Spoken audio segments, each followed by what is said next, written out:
Severino Pedrosa Viana completava 68 anos sem saber ao certo o dia exato do aniversário, porque a certidão que existia estava errada, registrada 3 meses depois do parto pela demora do barco até o cartório de Portel. Ele sabia apenas que nascerá no outubro de cheia, quando o rio Anapu subia 4 metros acima da margem e engolia metade da terra de seu pai. Isso era o suficiente. Data era coisa de gente que dependia de calendário. Severino dependia do sol, da maré e do comportamento dos peixes. A casa era de madeira de lei, palafitas sob estacas de taúba fincadas no barro do Igapó, no município de Melgaço, no Marajó Profundo. Aquele Marajó que o turista de Belém não conhece e que nenhum mapa representa direito porque a terra muda todo ano com a cheia. 6 cômodos com assoalho de tábua grossa que tinha décadas de pisada, paredes de babaçu trançado rebocadas com barro e esterco de búfalo seco, telhado de palha de inajá renovado a cada 2 anos. Embaixo da casa, na maré baixa, ficava visível o barro preto do mangue que fedorentava como ovo podre quando o sol batia forte. Na maré alta, a água chegava quase às tábuas do assoalho. Severino vivia sozinho desde que a filha mais nova tinha casado com um homem de breve, ido embora 6 anos atrás. O único filho homem afogara no rio com 19 anos, pescando à noite num casco furado que não deveria ter saído. A mulher, Perpétua, morreu de diabetes maltratada 4 anos depois do filho, perdendo primeiro os dedos dos pés, depois o pé inteiro, depois a visão. Numa lenta desmontagem que Severino assistiu sem conseguir fazer nada, porque o dinheiro não chegava e o barco de saúde do município aparecia uma vez por mês quando aparecia. Quando ela morreu, ele enterrou no quintal porque não tinha dinheiro para o enterro formal e porque ela sempre disse que queria ficar perto da água. Severino era alto, magro com a magreza de quem trabalha muito e come pouco, pele cor de barro cozido, cabelo branco cortado rente com faca, dente de ouro que ele mesmo mandou fazer em Belém quando tinha mais dinheiro, décadas atrás. As mãos eram grandes demais para o corpo, articuladas como patas de caranguejo, calejadas a ponto de não sentir mais espinho de tucumã nem dente de pirarara. A perna direita tinha uma curvatura leve desde que um búfalo arisco derrubara num pantanal de Buritizal e arrastou por 30 metros antes de parar. Ele nunca tratou direito. Aprendeu a andar com aquela curvatura. Tinha 3 cachorros de roça, peixe-boi, um vira-lata amarelado de 15 quilogramas que dormia na entrada, sucuri, uma fêmea preta e esguia que ficava sempre embaixo da casa nos pilares de Itaúba, e tucunaré, um macho marrom rajado que Severino usava para farejar paquicutia na capoeira. Os 3 comiam peixe seco e farinha, o mesmo que ele comia, e eram os únicos seres com quem ele trocava alguma palavra durante a semana. Ele conversava com eles de verdade, não o tipo de conversa que as pessoas inventam para não parecer loucos, mas conversa real, porque virou o tipo de homem que precisa de audiência para organizar o pensamento. A vida dele era o rio, a rede de malhar, o casco de alumínio com motor rabeta de 6,5 HP que ele mantinha consertado com parafuso, arame e a improvisação de quem não tem oficina a menos de 80 quilômetros. Acordava às 4h30, quando a friagem do mangue ainda estava grossa sobre a água. Saía de rede presa ao cinto, calça de pesca e camiseta de meia regata desbotada. Tomava um café de panela de alumínio amassada. Às 5 estava no casco, motor funcionando, cortando o igapó na escuridão que ainda não tinha claridade nem estrela, apenas o preto da água e o preto do céu colados no horizonte sem diferença entre eles. Conhecia o caminho de memória. Sabia onde ficava cada galho submerso, cada banco de areia que subia com a maré seca, cada redemoinho traiçoeiro onde o rio Anapu encontrava o Tajapuru.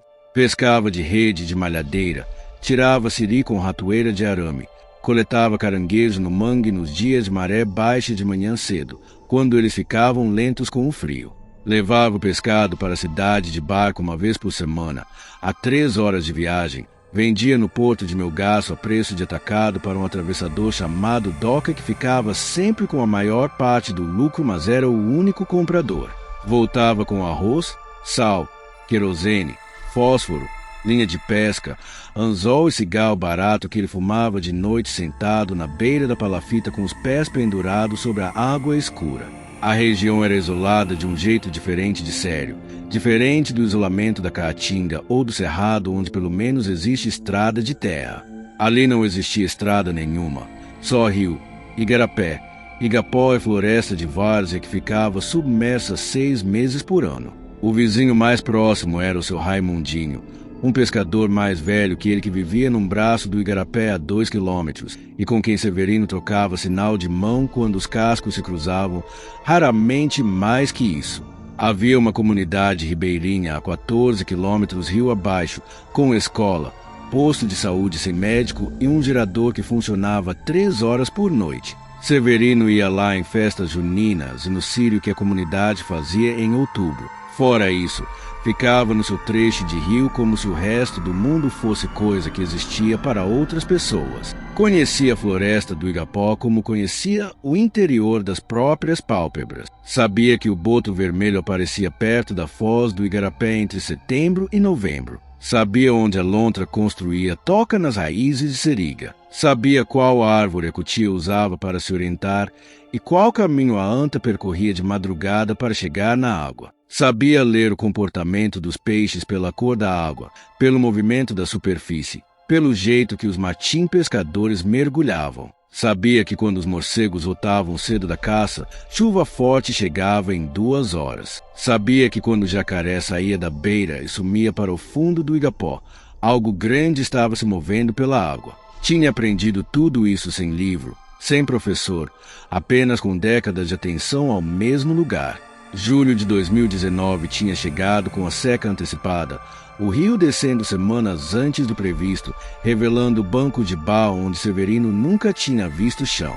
A floresta alagada foi secando, as raízes dos igapós foram emergindo da lama com caranguejos e caramujos presos nelas. A água baixou tanto que o casco arranhava o fundo em lugares que normalmente tinham 2 metros de coluna d'água. A temperatura subia a 38, 39 graus durante o dia e não caía abaixo de 28 à noite, tornando o sono difícil e o corpo irritado. Nessa seca antecipada, começaram os sinais. Primeiro, os peixes sumiram do Igapó. Não migraram gradualmente, como fazem quando o nível baixa devagar, mas desapareceram de uma vez, como se alguma coisa os espantasse de dentro da água. Severino passou 3 dias jogando rede em lugares que nunca falhavam e puxou quase vazio. Algumas traíras raquíticas, nenhuma pescada, nenhuma dourada, nenhum tambaqui. Isso nunca tinha acontecido assim, tão abrupto, tão completo. Depois, os jacarés. Havia um banco de areia a 600 metros da palafita onde sempre ficavam 7, 8 jacarés tomando sol pela manhã. Tão constantes que Severino os conhecia individualmente por tamanho e por um que tinha a cauda bipartida por alguma briga antiga. Numa manhã de terça-feira eles não estavam lá. Na quarta também não. Nem na quinta. Severino foi até o banco de areia no casco, desceu, olhou as marcas no barro.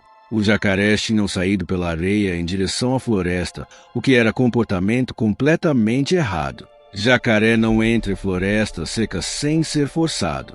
Entra fugindo de algo que está na água, algo que o assusta mais do que qualquer ameaça terrestre. Severino pensou em sucuri grande. Uma anaconda de mais de 6 metros conseguia afugentar jacaré de médio porte, mas ele conhecia as sucuris do Igapó, sabia mais ou menos onde elas ficavam, e nunca tinha ouvido falar de nenhuma com tamanho suficiente para assustar 7 jacarés de uma vez. Os cachorros começaram a mudar junto com os jacarés. Peixe-boi parou de dormir na entrada e passou a ficar debaixo da palafita com sucuri, os 2 encolhidos entre os pilares de Itaúba como bichos procurando abrigo. Tucunaré, que normalmente passava a noite caçando na capoeira próxima e voltava de manhã com a boca cheia de terra, parou de sair. Ficavam os 3 quietos, sem latir nem brincar, apenas olhando para o rio com aquela atenção intensa de animal que está processando informação que o humano ainda não percebeu. Severino tentou chamar Tucunaré para uma batida de cutia na capoeira, mas o cão sentou, olhou para ele e não se mexeu. Era a primeira vez que isso acontecia em 6 anos. Na sexta-feira, Dia 12 de julho, Severino foi até o trapiche de madeira que ficava na frente da palafita para amarrar o casco depois da pescaria e encontrou algo que ficou olhando por 5 minutos sem conseguir entender. Havia marcas no barranco de barro que ficava exposto pela seca, marcas que desciam do nível da floresta até a beira d'água. 5 dedos, cada um com um furo profundo no final, onde alguma coisa tinha afundado a garra no barro encharcado. O tamanho era grande, maior que mão aberta de homem adulto com os dedos esticados. O espaçamento entre as marcas sugeria algo que se movia alternando entre a postura ereta e a postura rastejante, porque às vezes os rastros tinham sequência de bípede e às vezes se abriam em 4 apoios. Severino ajoelhou no barranco, colocou a mão dentro de uma das pegadas, afundou até o pulso. A força necessária para criar aquela impressão no barro não era a força de nenhum bicho que ele conhecia. Olhou para a floresta por um longo tempo. Então olhou para o rio. Nenhum movimento, nenhum som fora do habitual além do zumbido constante dos mosquitos. Mas os cachorros, que tinham seguido até o trapiche, estavam encolhidos atrás das suas pernas e Peixe-Boi estava urinando de medo, algo que Severino nunca tinha visto o cachorro fazer acordado. Voltou para a palafita. Foi até a prateleira de madeira sobre a cama onde guardava o que tinha de valor. Documentos em saco plástico, dinheiro enrolado em borracha e a espingarda calibre 20 que herdara do pai. Uma boito velha, de 2 canos, que ainda funcionava. Tinha 2 cartuchos de posta de chumbo e 6 cartuchos de chumbo miúdo para pássaro. Pegou a espingarda, colocou os 2 cartuchos de posta nos canos, fechou, deixou a trava aberta e colocou na cabeceira da cama. A rede de pescar com punhos reforçados que ele usava para capturar pirarucu deixou dobrada perto da porta. Não sabia por quê. Apenas sentiu que deveria. Naquela noite não conseguiu dormir antes da meia-noite. Ficou sentado na beira da palafita fumando, olhando para o igapó escuro. A lua estava em quarto crescente, iluminando a superfície da água com uma luz difusa que tornava difícil distinguir formas. Os cachorros ficaram do lado, encostados nas suas pernas. Às 22h30 ouviu algo que fez o pelo do braço levantar, um som de deslocamento de água pesado, lento, ritmado, que vinha do trecho de rio acima da palafita. Não era boto, porque boto expira e faz um barulho específico na superfície. Não era capivara, porque capivara nada rápido e espirra quando submerge. Era algo grande se movendo devagar, de propósito, sem pressa. O som se aproximou. Passou embaixo da palafita. Severino sentiu pela vibração das estacas no barro e continuou rio abaixo até sumir. Os cachorros não ladraram. Ficaram paralisados, encolhidos, olhando para baixo pelas frestas do assoalho. Nos 2 dias seguintes, Severino não saiu de rede no rio. Ficou perto da palafita, consertando coisas que não precisavam ser consertadas, inventando tarefas para não ter que ficar parado. Verificou as estacas de taúba debaixo da casa, conferiu se os nós de amarração do casco estavam firmes, remendou uma malhadeira que estava em bom estado. A sensação de que algo estava circulando a palafita se tornará constante, uma pressão atrás dos olhos que ele reconhecia como instinto, a mesma sensação que tinha quando saía de barco em tempo de temporal e sabia, sem ver o céu ainda, que a tempestade vinha. Na segunda-feira, 15 de julho, Severino acordou às 3h40 com os cachorros explodindo em latidos do tipo que ele nunca tinha ouvido deles antes. Não era latido de estranho chegando na beira do rio. Não era latido de anta passando pela capoeira. Era um latido de pavor puro, descontrolado, que achava o silêncio da madrugada como madeira verde no machado. Peixe-Boi arranhava desesperadamente o assoalho tentando encontrar saída. Tucunaré e Sucuri farejavam as frestas com urgência de coisa que precisa saber de onde vem o cheiro para poder fugir. Severino pegou a espingarda, acendeu a lanterna de pilha que guardava para emergência, saiu pela porta de madeira para a varanda da palafita. A lanterna projetou um feixe amarelado sobre a superfície do rio. A maré estava baixa, o barro do mangue exposto, as raízes dos mangues emergindo em nervos retorcidos. E ali, no barranco de barro a 15 metros da palafita, havia algo que a lanterna iluminava parcialmente em partes porque era grande demais para caber inteiro no feixe de luz. Severino não conseguiu processar o que via de forma ordenada. Levou segundos para o cérebro montar as partes numa forma coerente. Membros compridos e angulosos, pele escura como lama seca do mangue, postura que oscilava entre ereta e inclinada para frente, cabeça grande, desproporcional ao corpo, sem pescoço visível. A respiração era audível mesmo a 15 metros, úmida e cavernosa, com um ritmo irregular que não tinha nada de mamífero. Ficou parado no barranco olhando para ele. A lanterna não iluminava os olhos, se havia olhos. Não havia forma de saber se enxergava ou se encontrava palafita por outro sentido. Severino ergueu a espingarda, mirou para o centro da massa escura e atirou os 2 canos em sequência. Os 2 detonadores rasgaram o silêncio da madrugada, num eco que deve ter chegado até a comunidade rio abaixo. O recuo da boito-bicana bateu no ombro de Severino com força suficiente para deixar roxo por semanas. Ele ficou parado na fumaça, recarregando com mãos que tremiam mais do que deveriam, inserindo os cartuchos de chumbo miúdo porque os de posta tinham acabado, fechando os canos, esperando. No barranco, nada. Não havia corpo, não havia sangue que ele pudesse ver com a lanterna. A forma tinha sumido. Não ouviu som de fuga, nenhum galho quebrando, nenhum respingo de coisa pesada entrando na água. Apenas desaparecera no intervalo entre os 2 tiros. Severino ficou na varanda por 1 hora com a espingarda encarregada e os cachorros encostados nas suas pernas sem fazer som. Quando voltou para dentro, colocou a espingarda atravessada na porta, empurrou o colchão de palha para o canto da parede mais afastada da beira do rio e ficou sentado nele com os joelhos junto ao peito até o dia amanhecer. De manhã, desceu pelo trapiche até o barranco onde a coisa tinha ficado parada. As pegadas estavam lá, mais fundas que as da semana anterior, afundadas até 15 centímetros no barro encharcado. Mas havia outra coisa que Severino ficou olhando por minutos tentando interpretar. No barro, entre as pegadas, havia marcas de algo que ele só conseguiu descrever para si mesmo como arrasto de barriga, como se a criatura tivesse deitado no barro em algum momento, ou como se houvesse uma parte do corpo que ficava sempre arrastando, um abdômen talvez, ou uma cauda. As marcas se estendiam em direção ao rio e desapareciam na água. Ele colocou a mão no barro ao lado de uma das pegadas. Ficou assim por um momento. O barro estava frio como sempre, mas ao redor das marcas específicas das garras havia uma temperatura diferente, ligeiramente mais fria, como se a criatura drenasse o calor de onde pisava. Severino subiu de volta para a palafita, foi até a prateleira, pegou o dinheiro enrolado em borracha, contou. Tinha o suficiente para a viagem de barco até Melgaço e uma noite na pensão da cidade. Guardou no bolso, amarrou o casco, colocou os cachorros dentro, ligou o motor rabeta.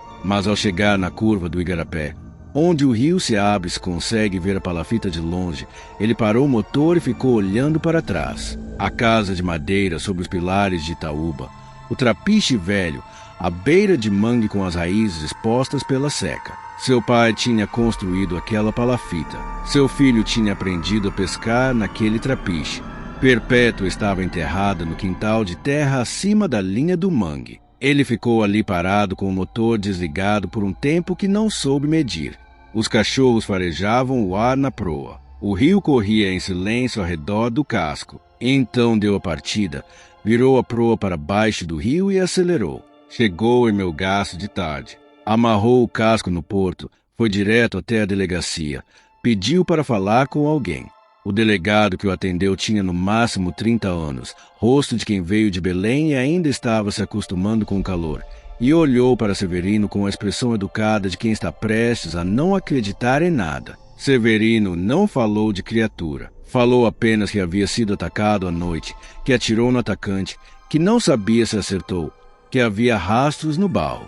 Falou de forma objetiva, sem detalhes que soassem impossíveis. O delegado anotou algo num papel. Disse que mandaria uma lancha para verificar quando tivesse viatura disponível. Severino soube pela expressão que isso não ia acontecer. Saiu da delegacia. Ficou parado no porto olhando para o rio, a direção de onde tinha vindo. Comprou cigarro na venda do cais, sentou num bolado de concreto e fumou olhando para a água. Os cachorros sentaram ao lado dele. Dormiu naquela noite na pensão, numa cama de solteiro com ventilador de teto barulhento, os cachorros no chão ao lado. Acordou 3 vezes achando que ouvia aquela respiração cavernosa e irregular, mas era só o ventilador. Na 4ª vez que acordou já era amanhecer. Ficou deitado com os olhos abertos olhando para o teto de madeira até que a luz entrasse pela janela. Então se levantou, calçou as sandálias, desceu para o porto, desamarrou o casco. Não tinha outro lugar para ir. No caminho de volta, quando o casco entrou no trecho de igapó fechado onde as árvores formavam túnel sobre a água e a luz do sol chegava apenas em faixas inclinadas, Severino reduziu o motor. Os cachorros levantaram as orelhas simultaneamente. A superfície do igapó estava lisa, sem vento, refletindo a copa das árvores como um espelho verde escuro. Ele se inclinou para o lado, olhou para dentro da água. A poucos metros de profundidade, no limite onde a claridade da superfície vira penumbra turva, havia uma forma que se movia muito devagar, paralela ao casco, acompanhando. Grande demais para ser qualquer peixe. Grande demais para ser boto. Se movia com uma fluidez que não tinha nada de agitado, nada de fuga. Apenas seguia, paciente, sem pressa, como algo que sabe que tem tempo. Severino acelerou o motor. A forma na água acompanhou por mais 200 metros e então desapareceu para o fundo escuro. Ele não olhou mais para dentro da água pelo resto do trajeto. Ficou de olhos na frente, no rio que abria, na palafita que eventualmente apareceu entre as árvores, exatamente como havia deixado. Amarrou o casco, subiu pelo trapiche, entrou em casa. Na parede da sala, no prego que tinha uma foto antiga de Perpétua jovem, ele colocou ao lado a espingarda Boito, com os 2 cartuchos de chumbo miúdo que estavam nos canos. Estava ali quando ele precisasse, e sabia que ia precisar. O que estava nas profundezas do igapó conhecia agora o lugar onde ele dormia. Sabia o cheiro da palafita, o ritmo das marés que Severino seguia, o horário em que o casco saía e voltava. Tinha ficado embaixo da palafita e sentido a vibração dos seus passos pelo barro. Tinha seguido o casco até a cidade e de volta. Não se comportava como predador com fome. Se comportava como algo que estava decidindo, avaliando, chegando a uma conclusão que Severino não tinha como antecipar. Essa era a parte que não o deixava dormir mais, não o que a coisa era.